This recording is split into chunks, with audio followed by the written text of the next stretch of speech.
El nostre testimoni d'avui el dediquem a una entitat que ahir va rebre un premi de la Societat Econòmica Barcelonesa d'Amics del País per la seva tasca d'integració social. Es diu Braval i fa 10 anys que treballa amb els nens del barri del Raval. Ho fa a través de l'esport, amb equips de futbol i de bàsquet en què conviuen jugadors de més de 30 nacionalitats. Els nens, a més, també reben classes de reforç escolar.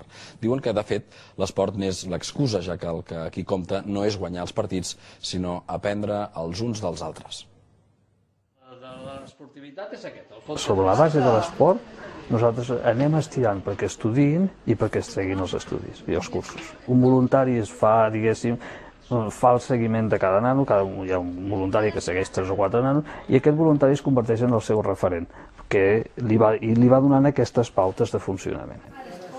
Ara tenim nanos de 30 països que parlen 10 llengües i professen 9 religions diferents.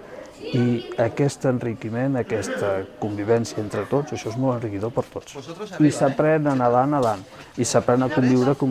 Hi ha dificultats, un dia hi ha un lío, un altre dia hi ha un altre lío, però això és la vida. Però el que no pots fer és que, com que hi haurà lío, no fem-ho. Doncs llavors segur ja estàs perdut.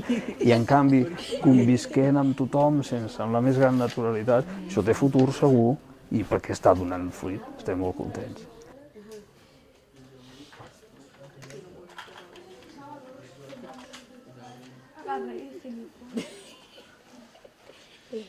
L'enhorabona als voluntaris de Braval. I nosaltres, com sempre, hi tornarem a ser a les 10 en punt de la nit. Des del 22, molt bona nit.